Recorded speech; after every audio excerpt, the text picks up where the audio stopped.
Okay, good morning.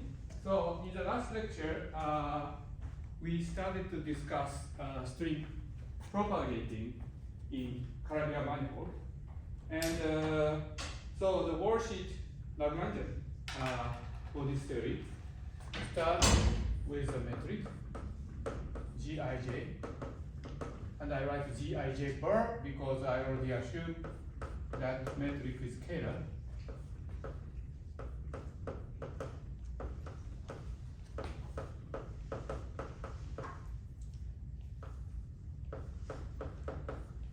You can possibly add antisymmetric tensor field.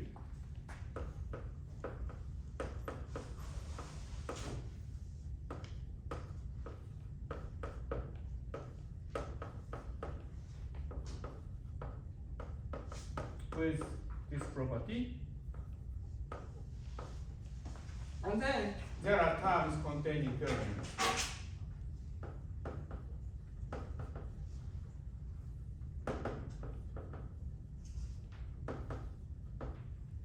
And what I explained, although I did not derive in the last lecture, was that Gij bar satisfies this renormalization group equation.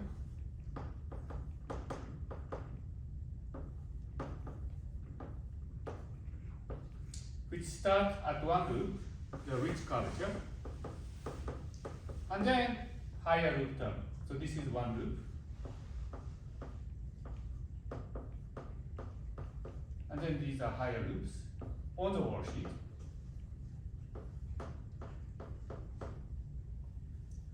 And then moreover, Gij bar is a scalar metric, which means that you can write it as del del bar of some locally defined function, k, the scalar potential.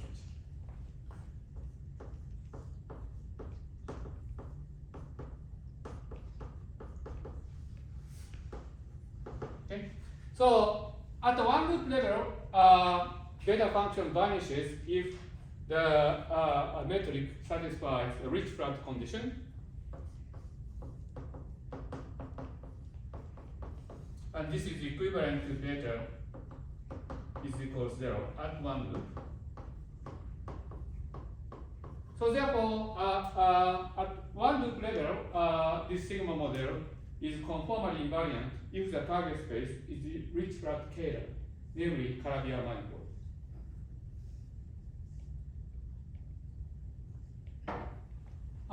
However, there are higher loop corrections. So in general, you would expect that condition to be modified. And you can identify these corrections as corrections due to string theory, the string theoretical corrections. And you can actually derive these higher loop terms in a variety of ways.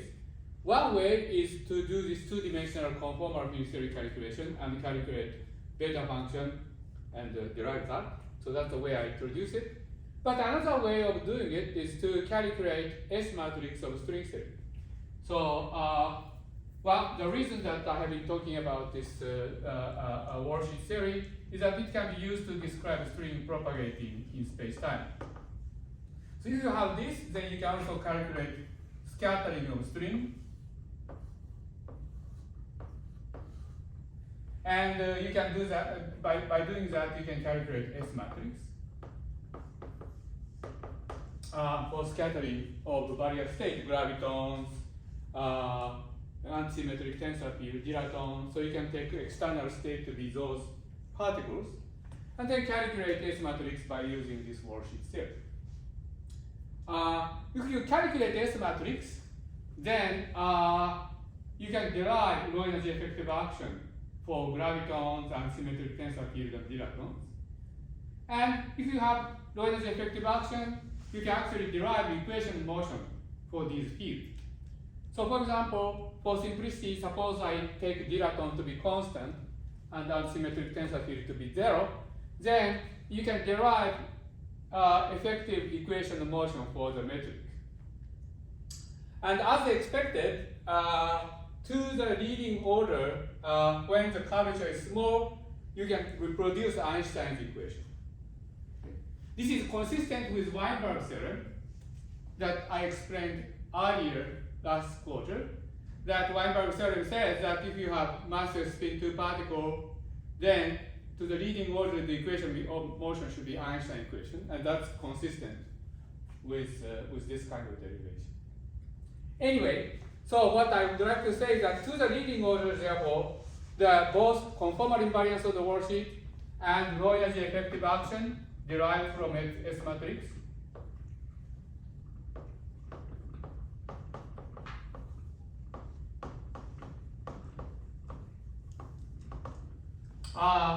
imply that leading order the equation of motion is Einstein equation. However, there are corrections.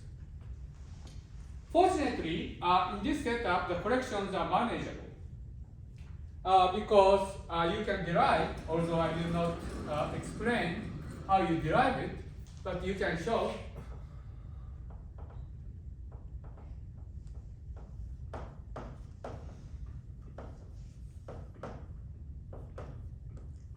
that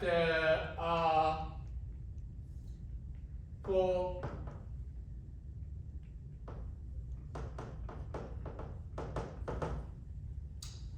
so suppose Gij bar with index 0 is the Ricci-Flag Kähler manifold.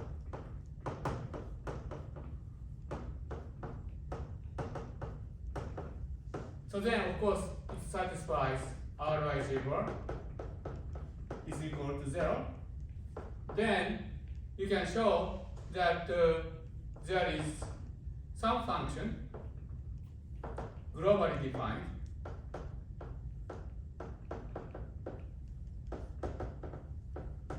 on the target space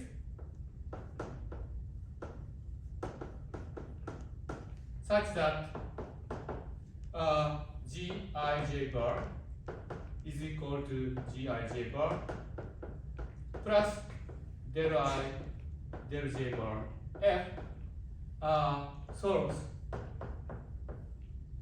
beta ij is equal to 0 to all order in loop expansion. Okay? So namely that you can have exact vanishing of beta function and therefore exact achieve exact conformal invariance by shifting the metric by the amount del del bar of F that's globally defined, which means that we're going to be shifting. So if I write Gij bar 0 is equal to del I del J bar K0, then by shifting K0 to be K to be equal to K0 plus F, then Gij bar, which is equal to del I del J bar K solves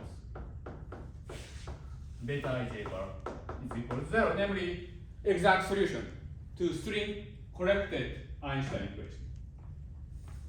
Okay?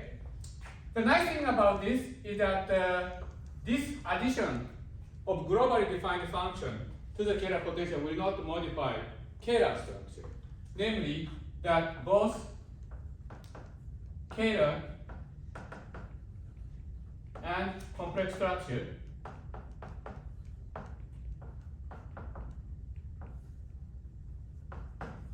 are not renormalized.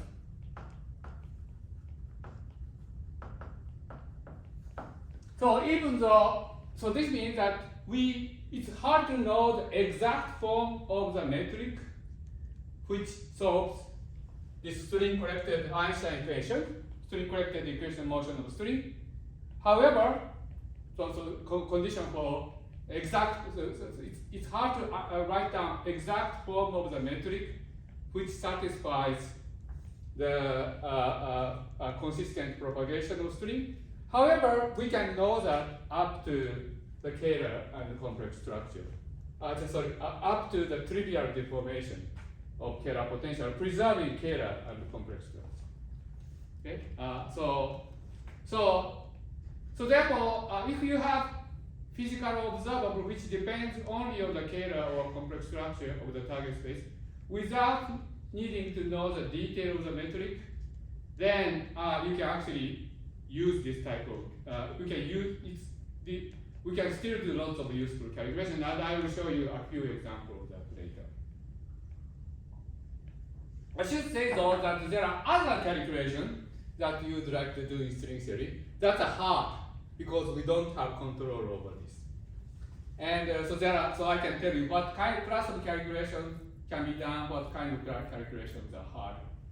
Okay, and for example, so let me point out a few issues. Well, first is that this, in order to actually identify f, we need to control higher root collections. But even without that program, finding metric even for rich-flat satisfying rich-flat Kähler condition is actually hard. To date, actually, there are no example of compact Calabi-Yau manifold for which the form of the metric is known explicitly. So there are many examples of Calabi-Yau manifold which are non-compact, which can have singularity at the infinity, for example, for which the form of the metric is exactly known. But if you require that the manifold to be compact, then it's not known. So this is a second problem. So there are three problems. One is that f is uncontrollable. So let me write it over here. So three issues. So one is that f is uncontrollable.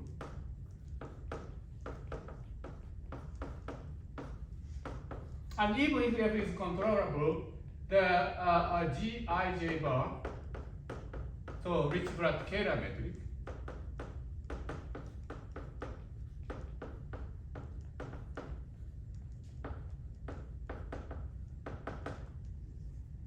exact form is not known.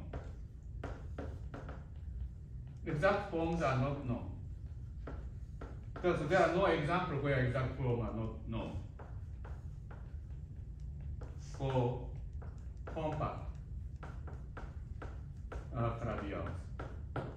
And the third problem is that even if we know all of this, in general,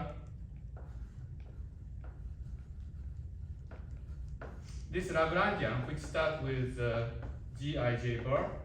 So if all of these are satisfied, then you can actually write down the worldsheet action. But writing the worldsheet action is a first step in understanding string propagation. Because now, so suppose we actually deal with all these programs and put that in here. Now we have to actually use this, quantize this worldsheet theory and calculate physical observables. From the perspective of two-dimensional worldsheet theory, this is an interacting quantum field theory because Gij bar is in general a complicated function of x and x bar. This is an interacting quantum field theory, and in general, this is not solvable. So we want to be able to calculate physical observables in a closed form. So there are three problems, each of which is actually hard. So these kind of generic problems typically have no exact solutions. So there are two things one can do. Yes, please. Question. So if I have a theory for which the Kähler moduli is not stabilized, how should I think of the moduli running? So I'm not even starting to talk about the modular stabilization here. We are discussing the situation where for each Calabi-Yau manifold there is an exact solution to string theory. There are ways to generate potentials for scalar field corresponding to Kähler potential, which fix the value of Kähler potential. But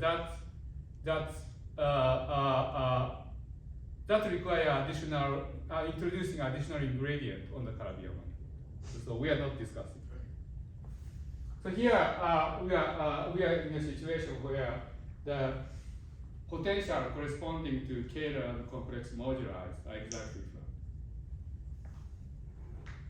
Okay? If you don't know what he's talking about, you can ignore that. This is unrelated to what I was talking about. Okay. But there are many calculations you can do, useful calculation you can do, which circumvent all of these problems. And this is thanks to supersymmetry. So this worldsheet theory has supersymmetry.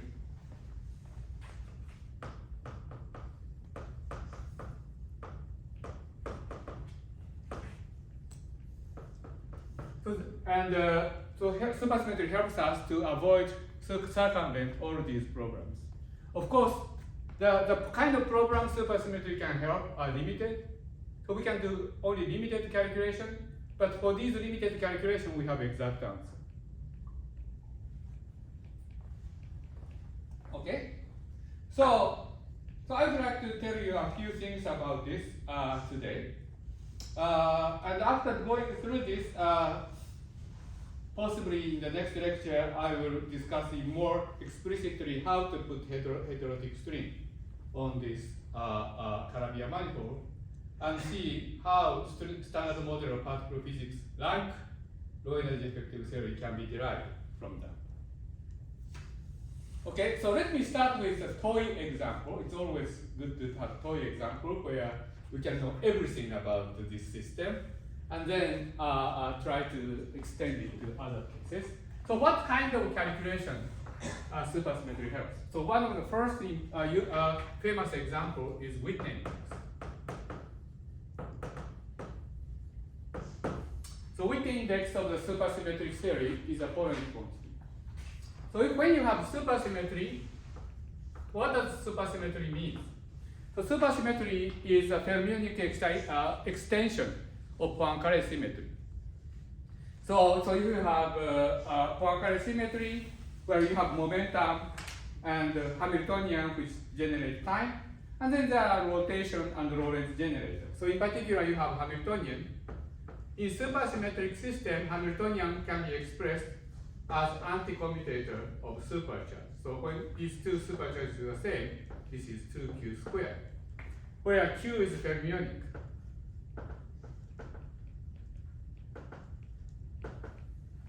So the traditional symmetry charges are bosonic, satisfying commutation relations. And there was a theorem by Coleman and Mandula that we discussed at the beginning of last quarter, which says that the only symmetries that S matrix can have are direct product of Poincare symmetry and internal symmetry. But supersymmetry is a counterexample to Coleman-Mandula theorem, and because it's a non-trivial extension of Poincare symmetry by additional conserved charges. And supersymmetry is a counterexample to Coleman-Mandula theorem because it reduces the postulate that the algebra satisfies commutation relation. It's an anti-commutation. Okay?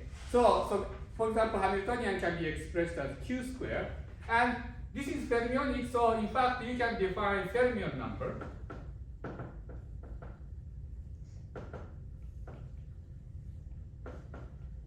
Or in general, fermion number parity, so that -1 to the f count whether whether the state has even number of fermions or odd number of fermions. So in particular, supercharge and fermion number operator has this commutation relation.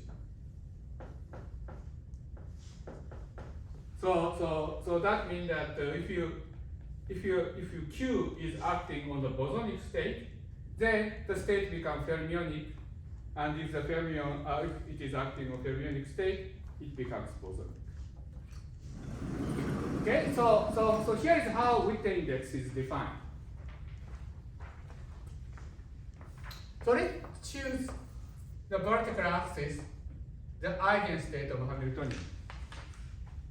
So you can have a ground state, and then you can have excited state. Okay, so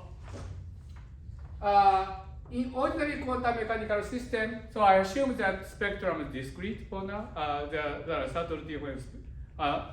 subtlety in defining Witten index when there's a continuum part of the spectrum. So let's assume spectrum is discrete. So suppose we have a discrete spectrum. So this is a ground state.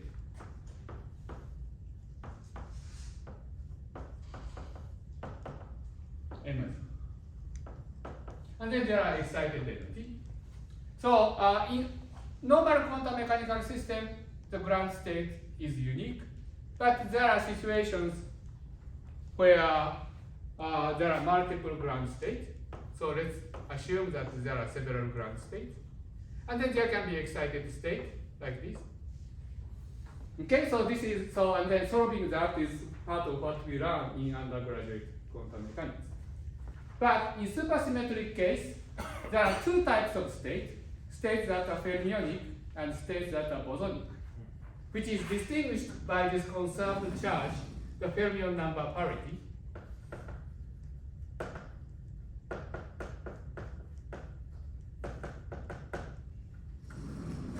So that means that actually, for each energy level, we can have two kinds of states.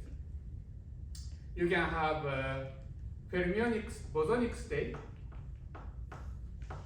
or you can have fermionic state. And in some level, it may be empty. So for example, there might be energy level which are either just bosonic or fermionic. So you can have situation like that. Okay, so suppose you have, so suppose this is your energy level.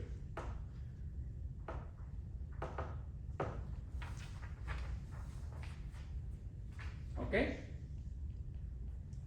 Now, what can we say about this energy level because you have a supersymmetry, which is to say that H is equal to twice Q squared.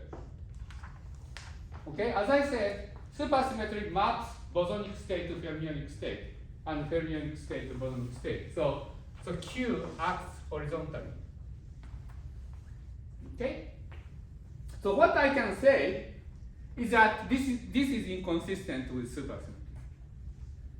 So can you tell me why this spectrum is inconsistent with supersymmetry?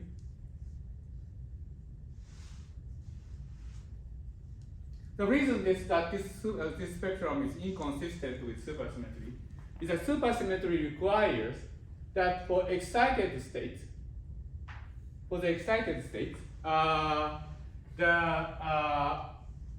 state with non-zero energy, there must be equal number of bosonic and fermionic states. To see that, let's see the following. First of all, we can see that, we assume that Q is Hermitian. You can choose Q to be Hermitian. And so if you choose Q to be Hermitian, then since H is a square of Hermitian operator, so its eigenvalue has to be non-negative. Okay, so therefore the possible ground state energy is H equals 0, and all other state has positive energy. Okay, so suppose you have a state with some energy, phi, and suppose this is bosonic, and suppose it has some energy. Okay, so it's bosonic, so that means that -1 to the f of this is plus. Okay, now suppose I act Q to this state. Okay, so now this state cannot be equal to trivial if En is positive, or not equal to 0. Maybe I should just write it not equal to 0. And the reason for that is that if I calculate norm square of this state, then this is equal to phi b, Q, phi b. I assume Q is Hermitian, but this is equal to half of H. So therefore, this should give you 1/2 of En, which is positive. So therefore, since this has non-zero norm, so this cannot be equal to 0. Moreover, this is invertible. So this means that we can write phi f to be equal to 1 over square root of En Q of phi b. So for each bosonic state, there is a fermionic state. And moreover, this map is invertible. this map is invertible because if I act Q to phi f, then this is equal to 1 over square root of En Q square phi b. But Q square is half of h. And phi b is an eigenstate of energy. So therefore this is equal to square root of 1/2 of En phi b. And again, this is non-zero. So that means that by acting supersymmetry, one can map one state to another state, and acting twice it gets back to this. So that means that you have to have the same number of states. The only situation when it fails is when the eigenvalue, energy eigenvalue is equal to 0. Because if the energy eigenvalue is equal to 0, Q can annihilate this energy eigenstate because acting no, if you calculate norm, it vanishes.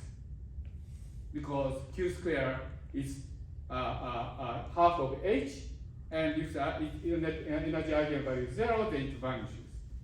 So that means that only if the ground state energy is equal to 0, then for that ground state there can be discrepancy in the number of bosonic state and fermionic state. Okay?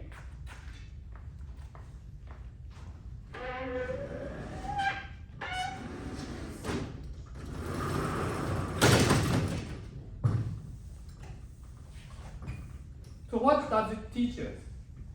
So this teaches us something, the following things. So suppose you have a family of quantum mechanical systems. So you can have a situation like we have been discussing here, where you have a sigma model with parameters that the target space of Calabi-Yau can be modified. Or, for example, you can perturb quantum mechanical system by adding some perturbation. What this structure of the quantum mechanical systems says is that there are calculations you can do, relatively easy calculation, which is not sensitive to such deformation. So let me transcribe what I just wrote over here. So here, suppose you have h eigenvalue.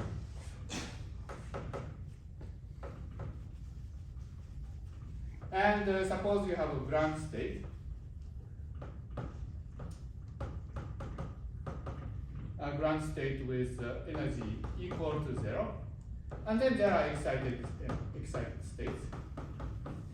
And so suppose before the perturbation, there are some number of bosonic states and some number of fermionic states.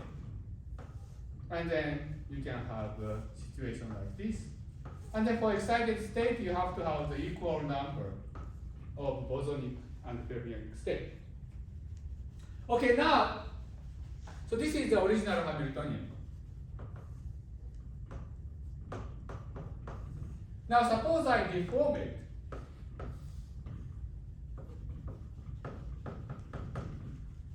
Suppose I deform it. Maybe I shouldn't write this. So suppose I deform it by perturbing Hamiltonian by adding some operator. So it can be either exactly marginal perturbations, which preserve conformal invariance, or it can be renormalizable perturbation, any deformation in quantum system.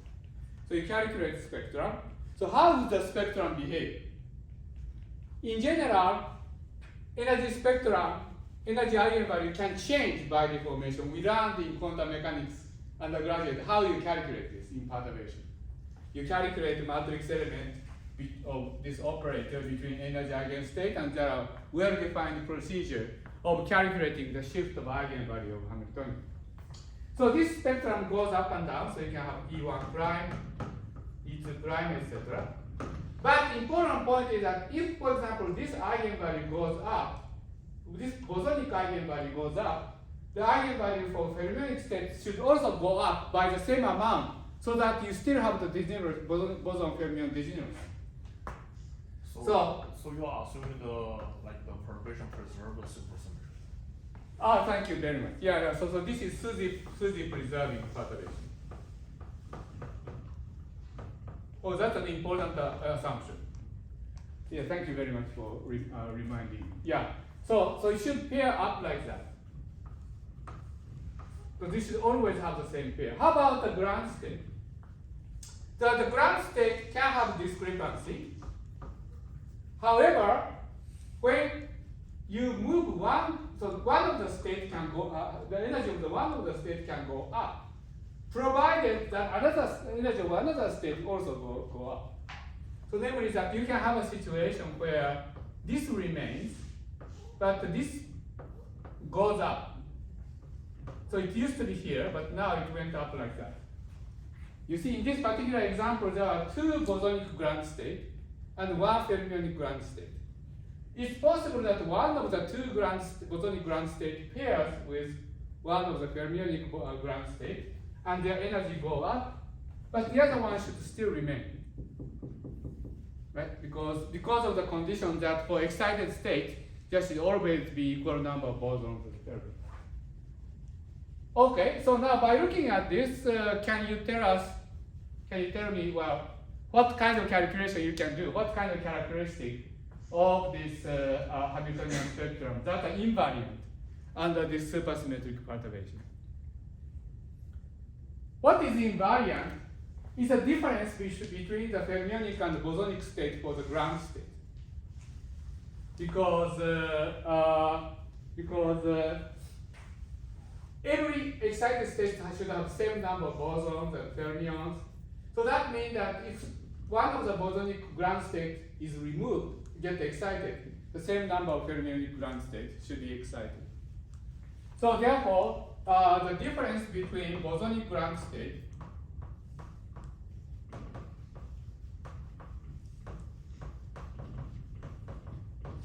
and the number of fermionic ground states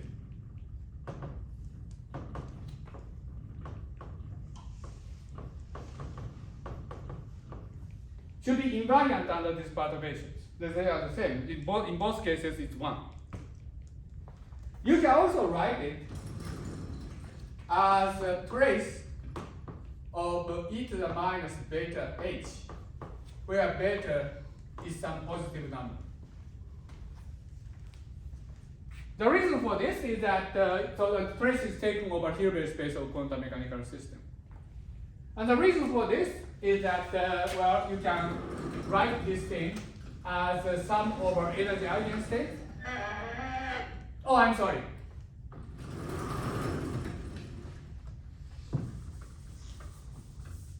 I forgot the important insertion. -1 to the f and e to the minus beta h, where beta is some positive number.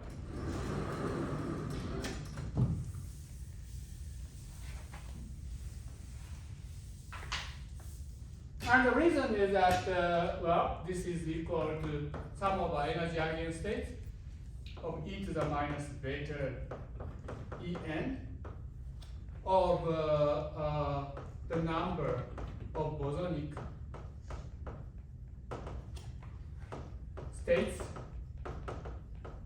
with En, energy eigenstate En, eigenvalue En, and number of fermionic states with eigenstate En. Okay? But of course, when for En is positive, this vanishes, they have the same number. So it agrees with the only ground state contribute, and the ground state gives you the difference between the ground state numbers for bosonic and fermionic state. So this quantity trace of -1 to the f e to the minus beta h is called Witten index.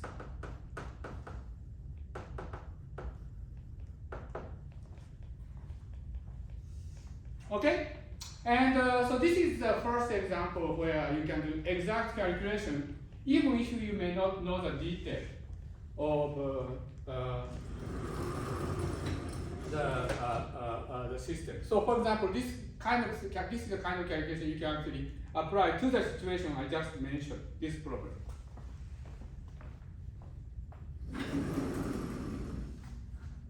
So for example, we don't know what F is, we don't know exact form of the Ricci-Frat-Taylor metric, and then this sigma model is not solvable.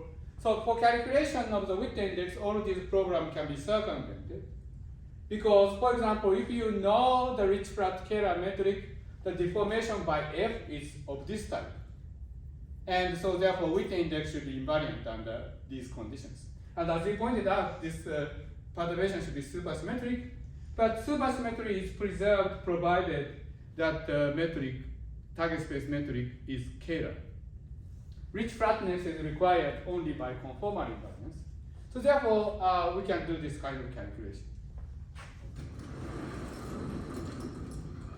Okay, and there are a variety of other reasons where this actually makes calculation very easy. Okay, so let me give you some explicit examples to do the calculation. And I give you two examples.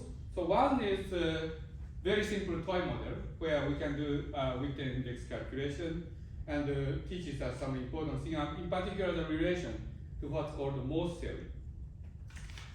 And another is a two-dimensional sigma model, but let me start with a very simple example. It's always good to start with a simple example to build your understanding.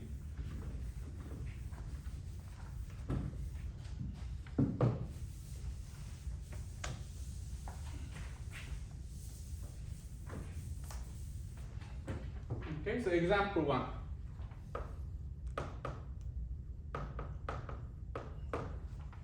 So in the example one, the Hilbert space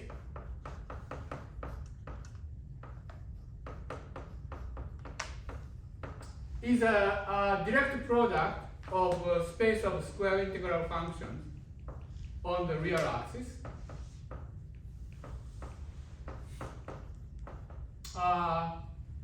Direct sum, I always get confused about the direct sum and direct product. It should be direct product, direct sum. This direct sum. Let's see. Yeah, no, I think it's direct product. And so we identify this to be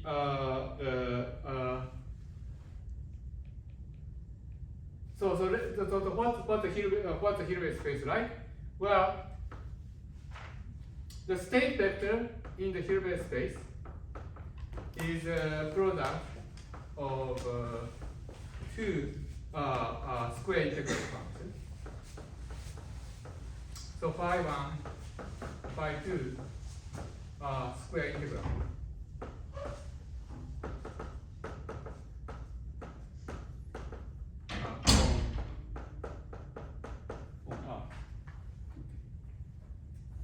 So therefore, the inner product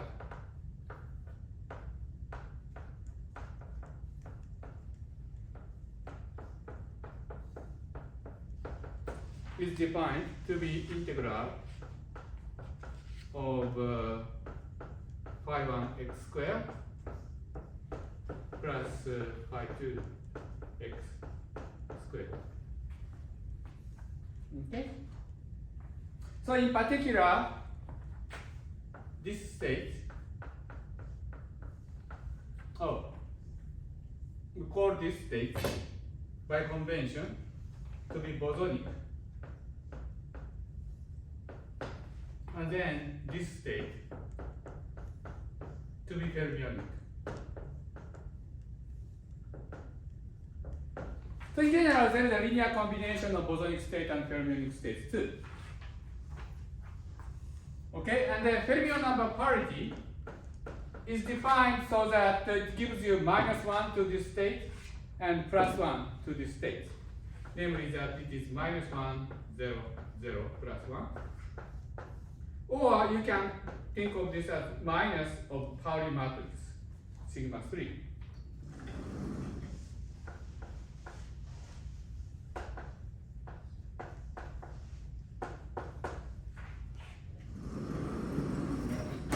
Okay, so this is a Hilbert space that to work with. So in order to build a quantum mechanical system, we need to specify Hamiltonian. But rather than specifying Hamiltonian, let me first specify the supercharge, because then Hamiltonian can be defined as square of the supercharge, and it's automatically supersymmetric.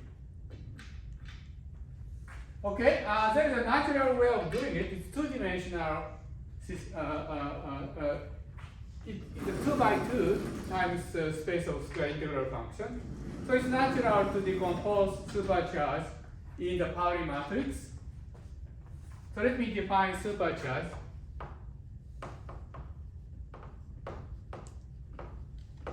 Q to be equal to 1/2 of P of sigma 1 plus V prime of X of sigma 2, where P is of course minus I H bar of d dx.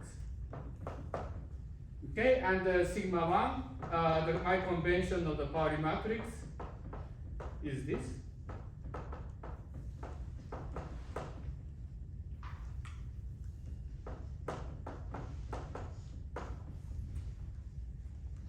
Okay, so by definition,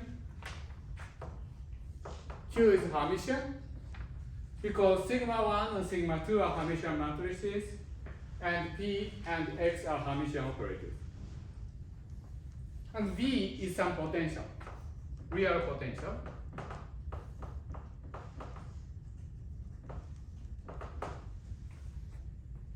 Okay, and which turned out to be related to the potential in the Hamiltonian.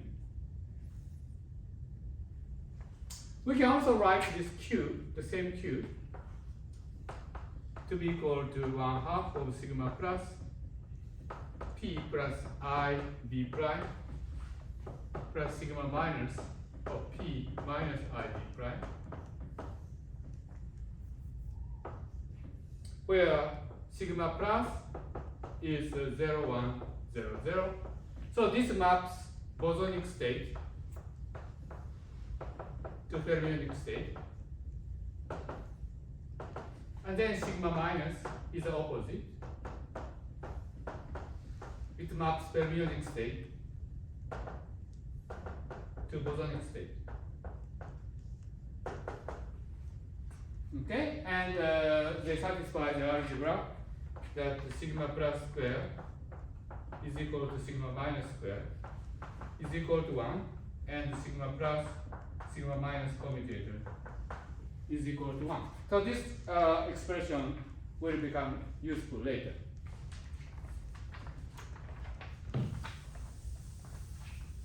Okay, so Hamiltonian, I just define it as a square of this supercharge.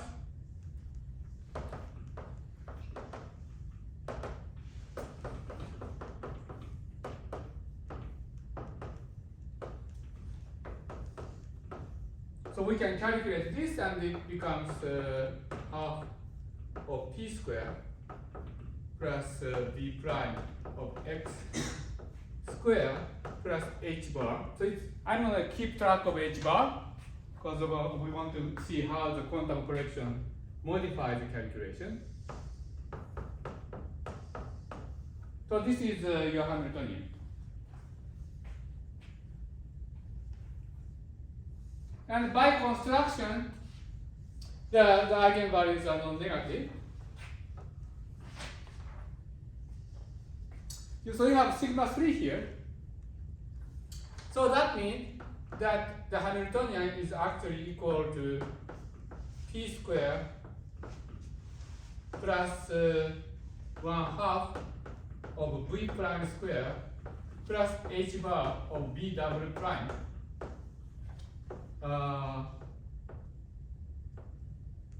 1, 0, 0, 0 plus 1/2 of P square plus there is 1/2 of V prime square minus H bar V double prime of 0, 0, 0, 1. Okay, so even though it's supersymmetric, so this acts on the fermionic state, and this acts on bosonic state. Because you remember that these are bosonic states and these are fermionic states. So this actually Hamiltonian is diagonalized for fermionic state and bosonic state, and effectively for fermionic state this is your Hamiltonian, and for bosonic state this is your Hamiltonian. It's interesting that even though Hamiltonians is supersymmetric, the way it acts on the bosonic state and fermionic states are different. But that actually is required by supersymmetry.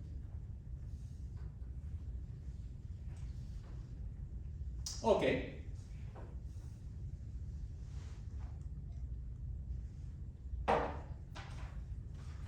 So let's try to solve this Hamiltonian. Let's try to solve this Hamiltonian and calculate Witten index. Well, you wouldn't be able to solve this Hamiltonian exactly for any potential because that would be just for potential for general term. But we can calculate Witten index exactly. And we can see that how the Witten index depends on the choice of the potential. And that's sort of prototype of what we're going to do later. Okay, so what is this? What are we doing here? Well, so effectively for fermionic system, this is your potential. For bosonic string, bosonic state, this is your potential with standard kinetic term, P squared, right? So we're going to do perturbation first. So that means that we're going to treat h bar to be small. So when h bar is small, then the potential is b prime squared.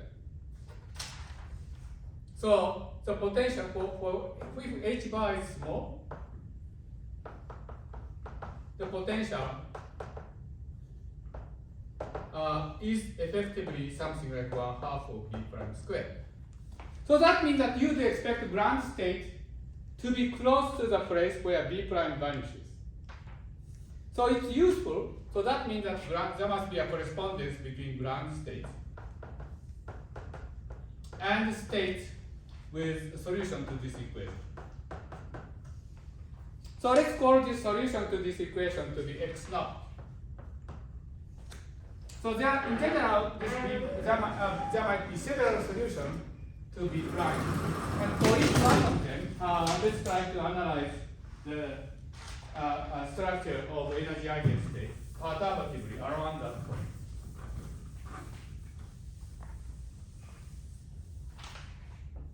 Okay, so suppose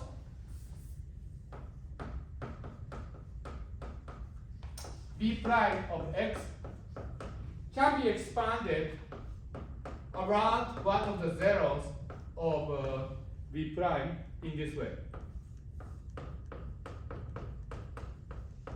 Suppose we can expand it in this way. Then, for fermions,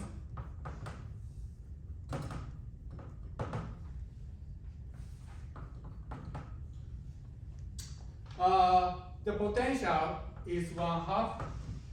The Hamiltonian is equal to 1/2 of p squared plus 1/2 of lambda squared x minus x naught squared plus 1/2 of h bar lambda plus plus higher order terms. For bosons,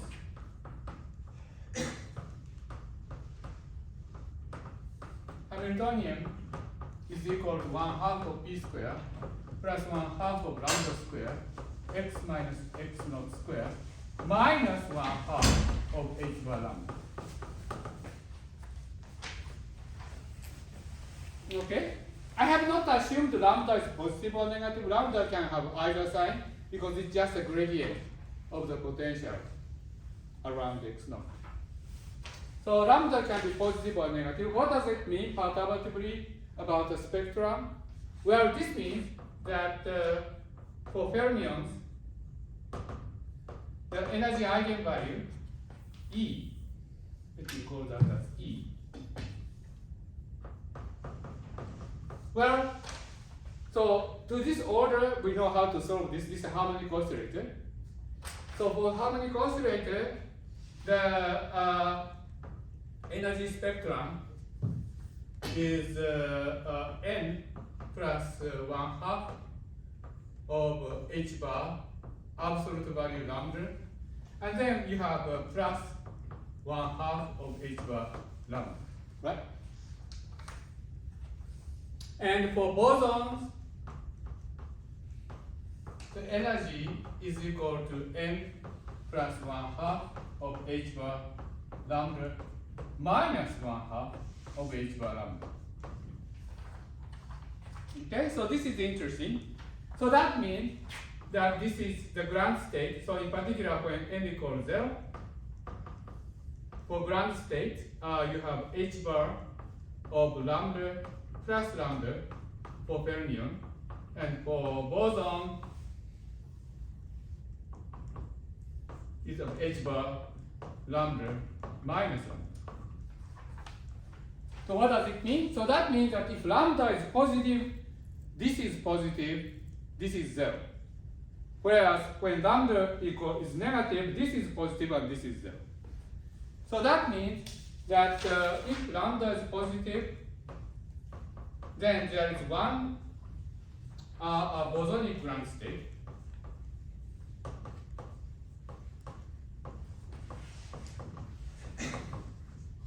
And if lambda is negative, then there is one fermionic ground state.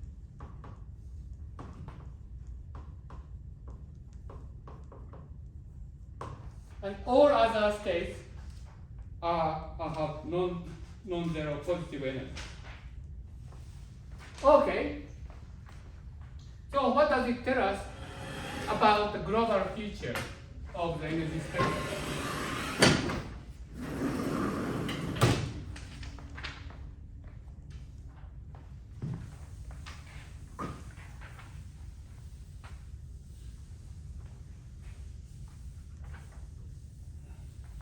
Suppose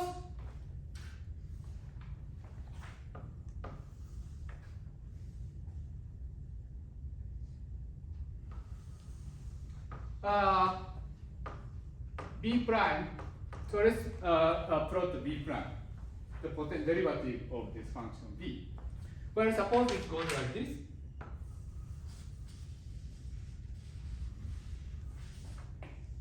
So suppose B prime goes like that.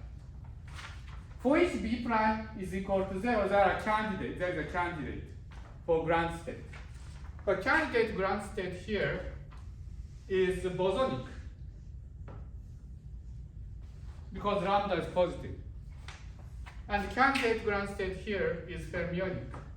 And here is bosonic, here is fermionic, here is bosonic. Okay, so what this means is that the number of ground state, bosonic ground state, from this analysis should be equal to the number of x such that the b prime of x is 0 and b double prime of x is positive. On the other hand, the number of states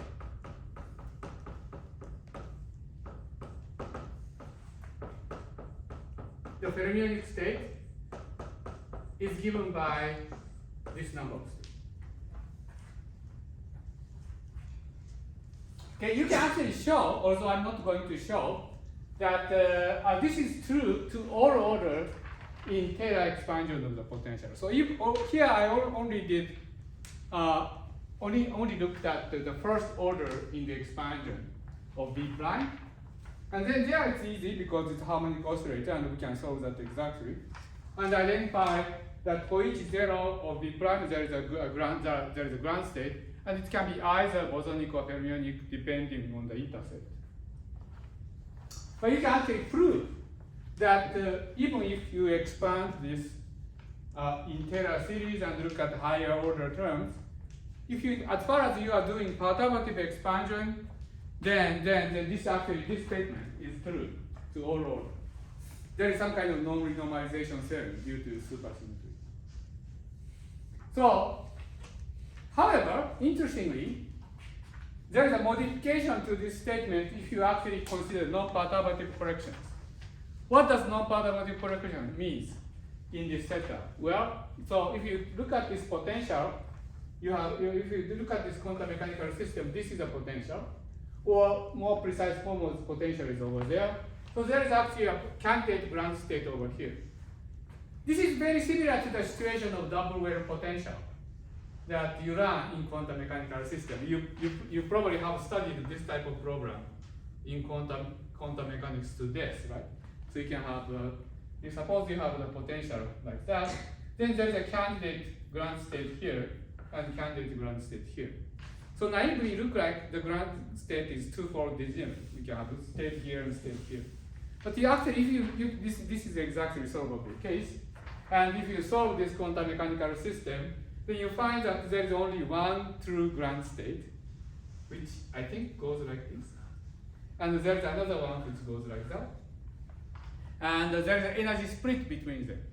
And the energy split is caused by the transition amplitude between these two waves. So as far as the height of this barrier, the wall is finite, there's actually a tunneling between these two states, and that lifts energy of the one of the state.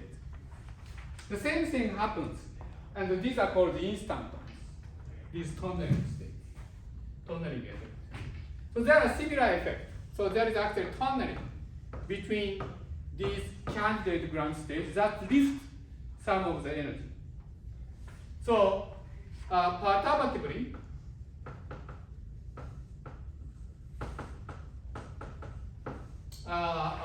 these are correct.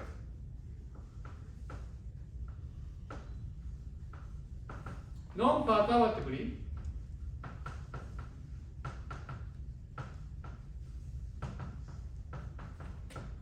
modified by tunneling.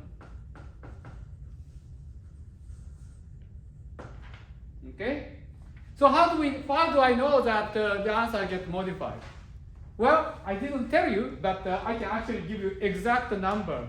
We can actually construct exact wave function for the ground state. So let me demonstrate that.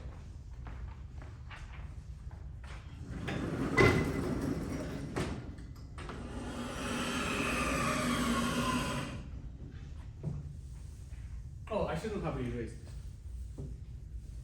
So maybe I should write it again. So, so I told you that the Hamiltonian that we are looking at is twice q squared, and q is equal to 1/2 of sigma plus p plus id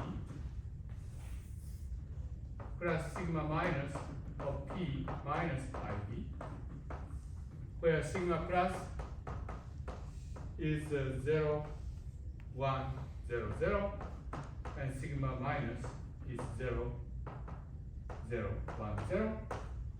And of course, p is equal to minus h bar of derivative times derivative with respect to x. Okay.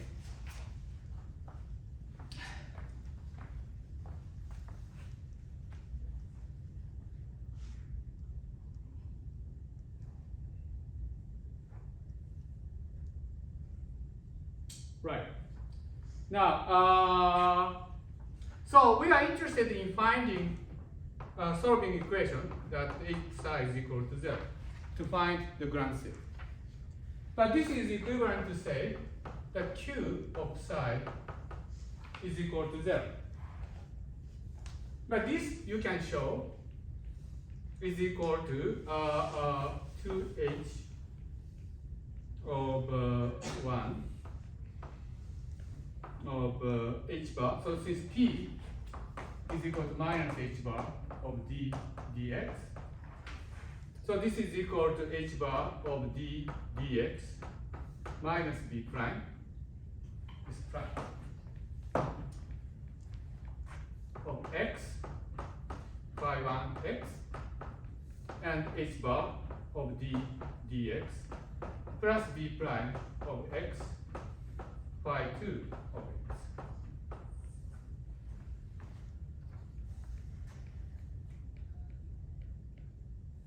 Okay? So, you want this to be equal to 0. So, even high school students can solve this problem. So, there is a solution. the solution is that phi 1 of x is equal to constant times the exponential of minus 1 over h bar of v of x times constant. And phi 2 of x is the exponential of plus h bar of v of x times constant. Okay, so these are solutions. So what this means is that these are candidate solutions, but there's one more requirement, which means that which is to say that phi 1 and phi 2 has to be normalizable functions, square integral functions. We require that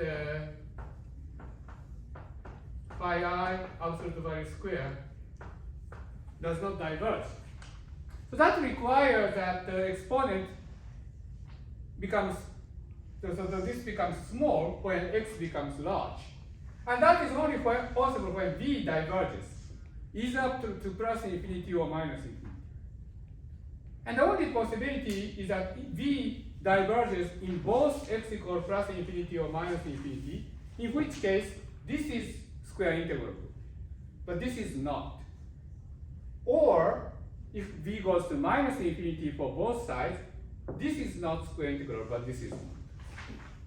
So in the informal case, we have to choose this constant to be 0, so that just keep this one. If v diverges to minus infinity for both sides, we should keep this constant to be 0 and only keep this solution. So let me describe that.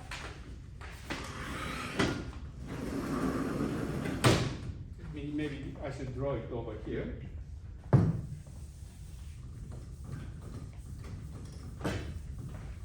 So what this means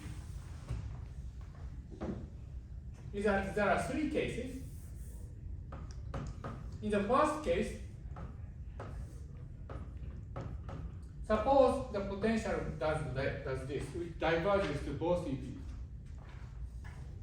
In this case, we should choose psi to be equal to e to the minus 1 over h bar for v of x. And then we should choose this entry to be 0. This will be the ground state. This will be the ground state. So in this case, if I take derivative,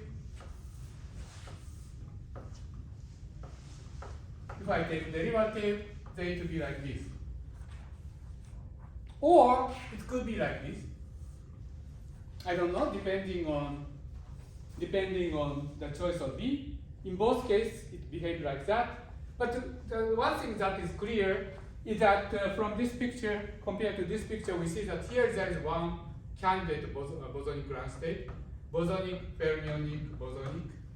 And you can see that alternative sum of number of bosonic state and fermionic state is always 1. So in both cases, you see the Witten index 1, and in the actuality, there is only one bosonic ground state. The second case is like that. So suppose you have this. Then in that case, psi should be like this, because v becomes minus infinity for both sides, and so therefore this becomes square integrable. So in that case, clearly, if I calculate v prime, it can be like this, or it can be like this.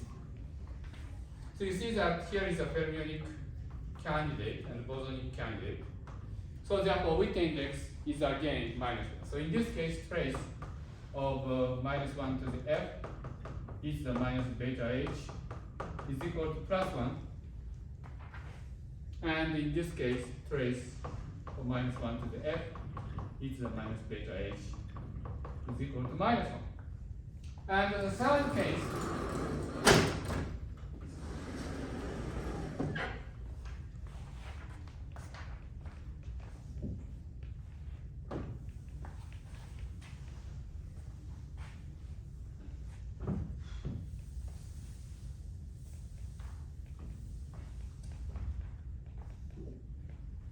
is if we goes like that, or opposite situation where it goes to minus infinity to plus infinity. So in that case,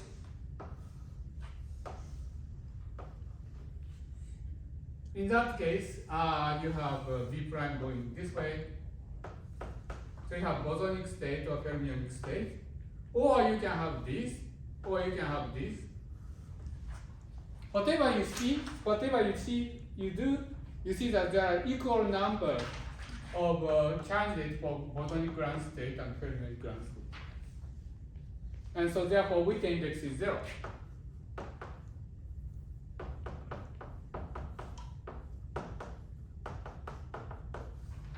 So in fact there are no solutions.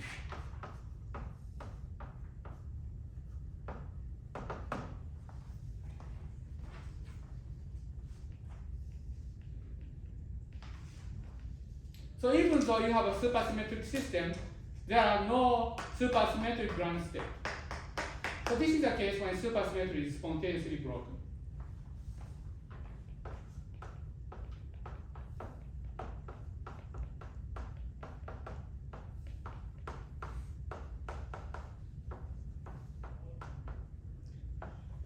So it's interesting that supersymmetry can be spontaneously broken even in this very simple quantum mechanical system.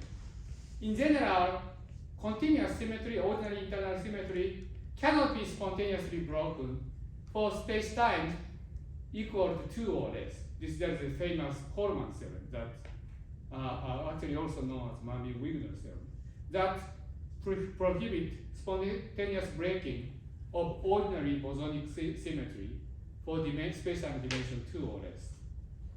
But supersymmetry can be spontaneously broken. Oh, by the way, that's for continuous symmetry.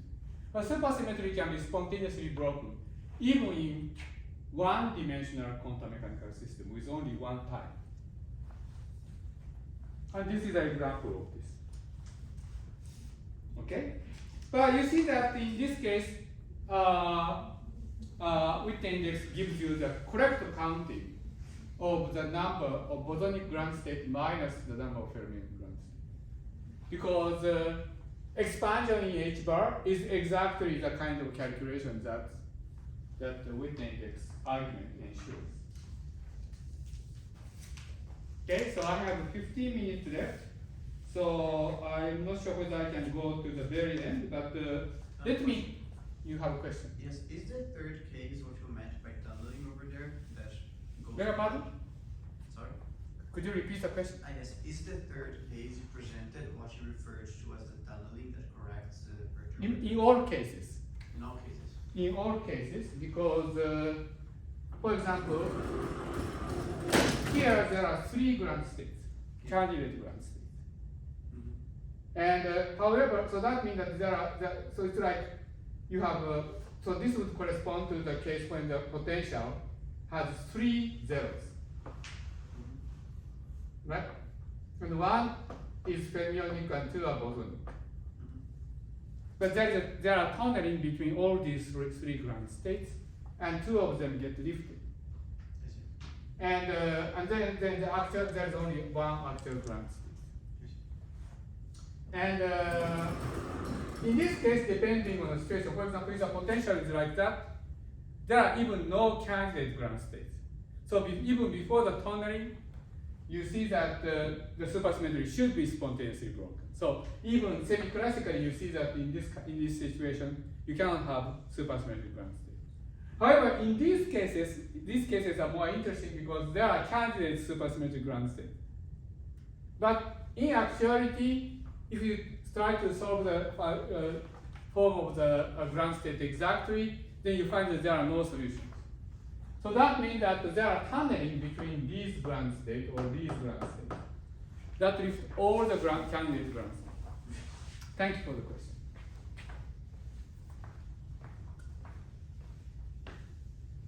Okay, so one very interesting situation is to generalize this to higher dimension when the target space is higher dimension. And also, here the target space was a simple real line. but we can generalize it to general manifold. And also consider the sigma model to be two-dimensional. So let's do that. So example 2. So there are two generalizations. One is that in the first example, the target space was R, but you generalize to general Riemannian manifold.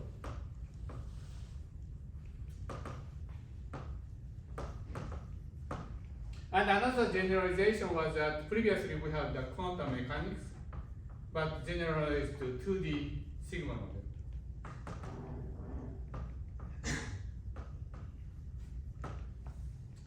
And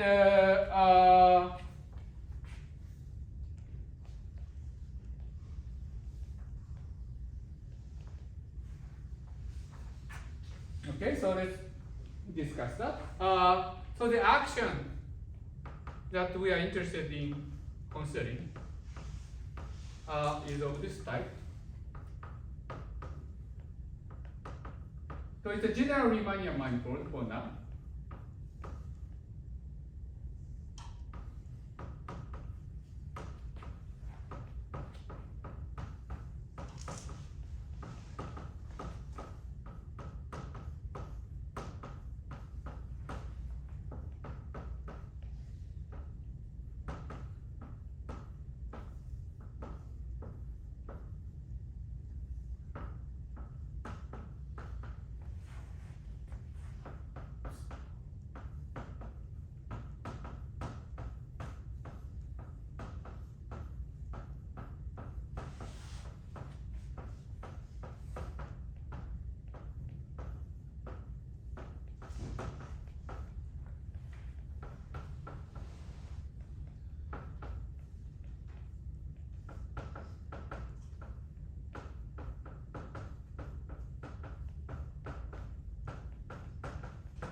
Okay, so this is the supersymmetric Lagrangian or action that we have already mentioned. So there is a bosonic kinetic term, fermionic kinetic term. Fermionic kinetic term has this Christoffel connection term because psi takes value in tangent space to the Riemann manifold. It's a two-dimensional field but takes value in the tangent space. So therefore, in order to properly take derivative, we have to use Christoffel connection. And supersymmetry demands that you have four Fermi interactions with coupling given by the curvature. We can add potential. Supersymmetry allows us to add potential to it, and as we will see, it's interesting to add potential to it. So let me add it. So that will be like 1/2 of Gij del B del phi I del B del phi j plus 1/2 of del square B del phi I del phi j psi I psi bar j. And I hope that you recognize the similarity between this potential term and the potential term that we considered in the first example. So in the first example, the Hamiltonian we had was the square of supercharge, and it is also the case here. But Hamiltonian was twice q squared, and that was equal to 1/2 of p squared plus v prime squared plus h bar of sigma 3 of b double prime. And so basically this p squared term is this whole mess. And then you have first derivative of the potential squared, which is this term. And then you have second derivative of the potential, which is this one. Okay, and so I'm generalizing this to this potential. Okay, so I have only 7 more minutes. So first of all, I would like to point out, well, this actually looks like a mess, but this is actually a system that was analyzed in this famous paper by Witten. which became actually one of the citations of his Phillips method. So let me cite it, E. Witten. And I'm going to post his paper on the copy of his paper on the my course webpage. I stopped using Canvas because it was so awkward to use it. It was beyond my IT skill. So I have my course webpage on my personal page. So there's a paper called Supersymmetry. And Morse theory. I'm going to explain what Morse theory is. And it appears in Journal of Differential Geometry in 1982. Okay, so I'm going to post this paper on the course webpage so you can see it if you're interested. So the main point, so this was one part of his citation for Phillips method. And one of the things he did in this paper was to calculate Witten index of this model.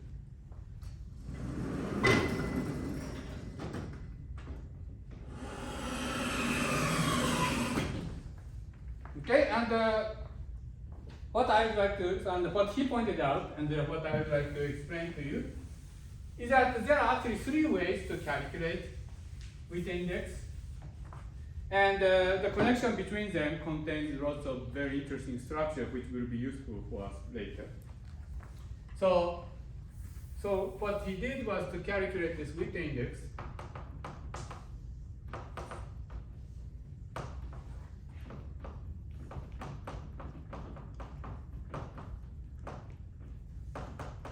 Three ways in this case. One is a perturbation.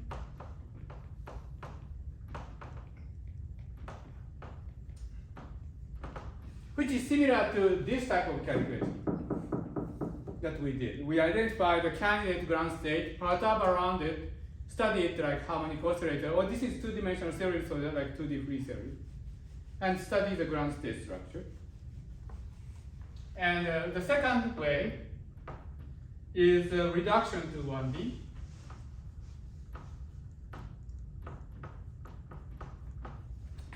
Quantum mechanics. So here this is 2D sigma model, but there is a way to reduce it to one-dimensional program, and there you can do exact calculation.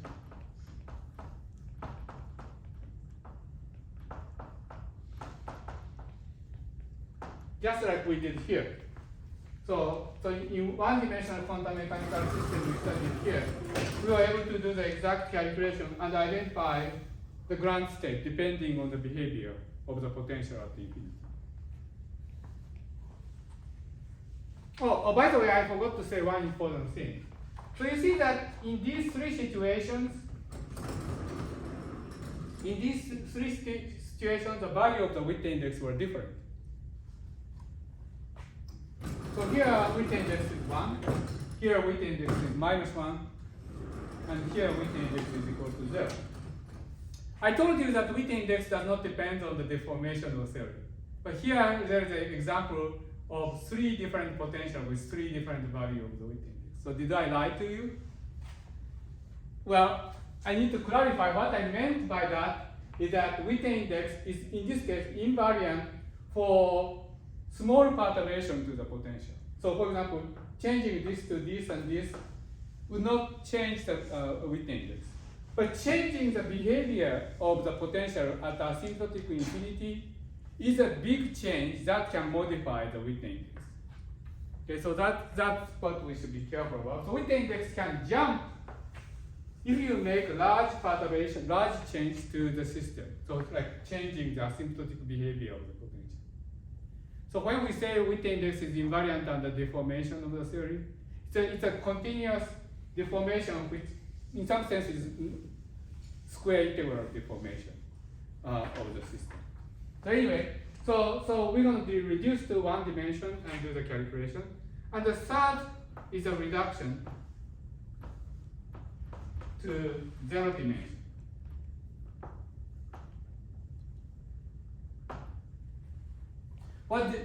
So what does a reduction to 0 dimension mean?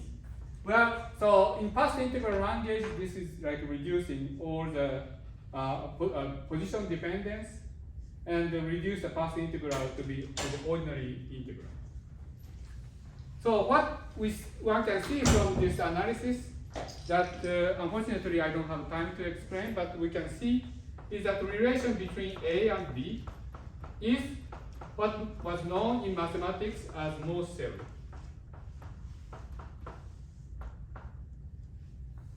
And the relation between B and C is what was known in mathematics as index theory,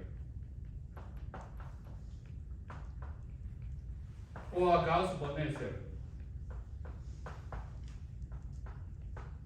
In this particular case. So by calculating the Witten index for this theory in these three different ways and identify them, you can reproduce the content of Morse theory and index theorem in mathematics. And Witten in this paper went ahead and then did non-perturbative tunneling analysis, just like we did here. And they actually gave a refinement of the Morse theory identity, which I will discuss in the next lecture.